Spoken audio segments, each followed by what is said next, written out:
Hi ஃப்ரெண்ட்ஸுங்களா, அங்கே பாருங்கள் நாங்கள் நத்தை ஆயிரம் பாருங்கள். நடுவுக்கு போனோம்ல, அங்கேருந்து நத்தை பிடிச்சிட்டு வந்து இதை பாருங்க ஆய போகிறோம் பாருங்கள். இங்கே பாருங்கள் நத்தை இப்படி ஆஞ்சி இப்படி எடுத்து இப்படி எடுக்கணும். பாருங்கள் எவ்வளோ நத்தை பாருங்கள், எவ்வளோ நத்தை பாருங்கள். நிறையா நத்தை எடுத்து வந்துக்கிறோம் பாருங்கள். ஆஞ்சி குழம்பு வச்சு வாங்க சாப்பிட்லாம். நத்தை குழம்பு வாங்க சாப்பிட்லாம். நத்தை கறி காட்டினேன். நத்தை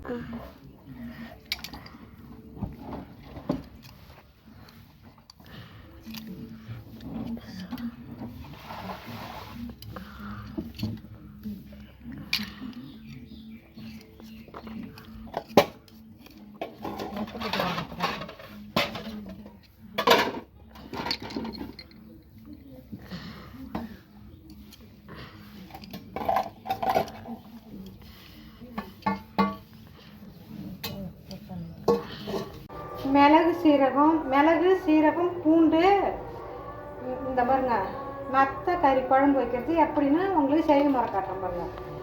மிளகு சீரகம் பூண்டு இவ்வளோ வந்துட்டு புளி எடுத்துக்கணும். ஃபஸ்ட்டே தரேன், அதை அடிச்சு விட்றேன். அடிச்சுட்டியா பாருங்க. நத்தை கறி குழம்பு எப்படி வைக்கிறதுன்னு எப்படி செய்யணும்னு உங்களுக்கு காமிக்கிறேன். இந்த பாருங்க நத்தை கறி பாருங்க. நத்தை இதுக்கு எப்படி செய்யணும்னா மிளகு சீரகம் பூண்டு நெல்லிக்காய் சைஸ் புளி சின்ன வெங்காயம் தான் போடணும். சின்ன வெங்காயம் தக்காளி. இப்போ எப்படி செய்யணும் பாருங்க. அடுப்பு பற்ற வைக்கலாம்.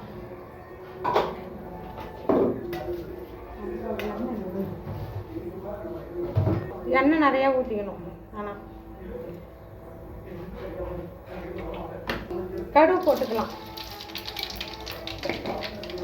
போட்டுக்கலாம். வெங்காயம் போட்டுக்கலாம்.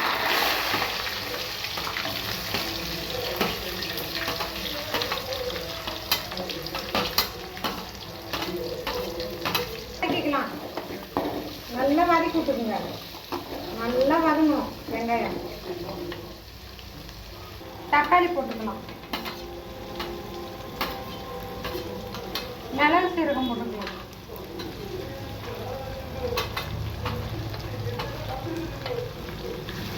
நல்லா கிண்டி விட்டு நல்லா வதக்கி விட்டுக்கலாம். நல்லா வதங்கணும்.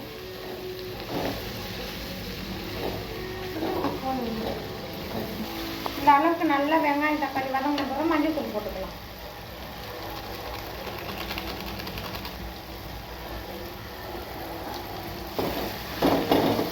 இப்போ கரைச்சி வச்சிருந்தா புளி தண்ணியை ஊற்றிக்கலாம்.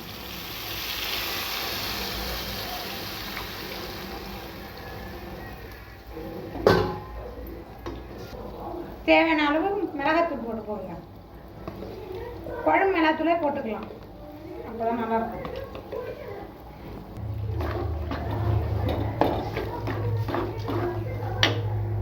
உப்பு போட்டுக்கலாம். உப்பு சேர்த்துக்கலாம். இன்னும் கொஞ்சம் தண்ணி ஊற்றிக்கலாம்.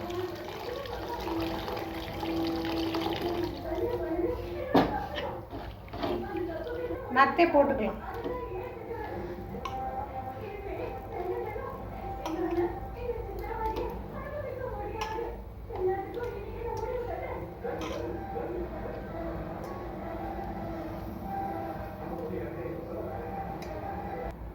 நத்தையை போட்டு நல்லா கிண்டி விட்டுக்கலாம். பாருங்கள் இப்போ எப்படி இருக்கு பாருங்கள். செம்மையாக இருக்கு பாருங்கள். குழம்பு பார்க்கறதுக்கு இன்னும் கொதிச்சா எப்படி இருக்கும் பாருங்கள். தட்டு போட்டு மூடி போட்டுக்கலாம். ஒரு 1/4 மணி நேரம் கொதிக்க விட்டுக்கலாம் குழம்ப. நல்லா காட்டும்.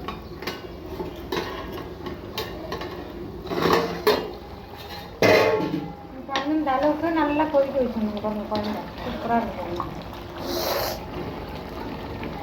செம்மையாக இருக்கா பாப்பா? இந்த அளவு கொதிச்ச உடனே அடுப்பை ஆஃப் பண்ணிடலாம். பாருங்க நல்லா கட்டு பாப்பா. நல்லா கொதிச்சா சட்டே பாருங்க.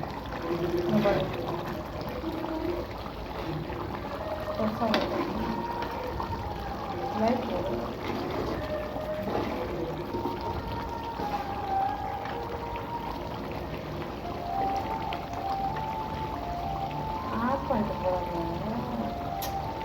போடுவாங்க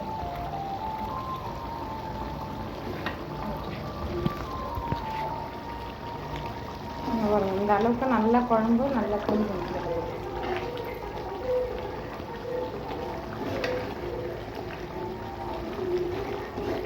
இப்போ அடுப்பை ஆஃப் பண்ணிடலாம். ஆஃப் பண்ணிட்டு வாங்க சாப்பிட்லாம்.